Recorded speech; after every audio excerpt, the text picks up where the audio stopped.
जुमेरात है 8 मई और दोपहर तकरीबन 2 बजे का वक्त। कल रात से भारत ने पाकिस्तान के खिलाफ एक नई जंग का आगाज किया है, ड्रोन वॉरफेयर। वो पाकिस्तान के तमाम शहरों में ड्रोन भेज रहे हैं जो जाके अपने अपने टारगेट्स को हिट करने की कोशिश कर रहे हैं, मगर पाक फौज और फजाइया की जानिब से उनको मारकर गिराया भी जा रहा है। लेकिन पाकिस्तानी कौम इस किस्म की वॉरफेयर की आदी नहीं है, तो लोगों में बहुत ज्यादा अफवाहें फैलाई जा रही हैं, खौफ फैलाया जा रहा है, शक डाला जा रहा है कि ये ड्रोन किस तरह पाकिस्तान के अंदर आकर हमारे शहरों के ऊपर हिट कर रहे हैं, इनको रोका क्यों नहीं जा रहा। तो इस बात को अच्छी तरह समझ लें, ये बहुत छोटे ड्रोन होते हैं, ये रडार्स में नहीं आते, पूरी दुनिया में ये इस्तेमाल हो रहे हैं। रूस जैसा मुल्क भी, यूक्रेन भी तमाम तरह एयर डिफेंस के बावजूद इनको नहीं रोक सकता।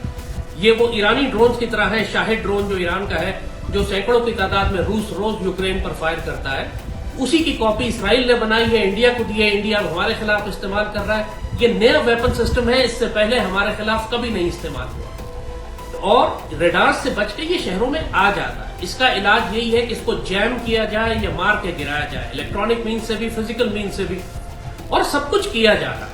लिहाजा पैनिक करने और घबराने की जरूरत नहीं है, ये आ जाएंगे आपके शहरों में। हमें मालूम थी, ये बात हमने पहले बताई थी कि जंगें अब शहरों में होंगी, तो पैनिक करके चीखने और शोर मचाने के बजाय आराम से, इत्मीनान से, तसल्ली के साथ रखो कि ये जंग है, लंबी चलेगी।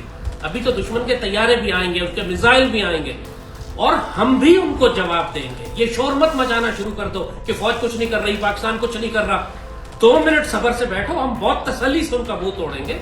हमने अपना पानी भी वापस लेना है, मुसलमान भी वापस लेने हैं, कश्मीर भी लेना है और दिल्ली भी लेना है।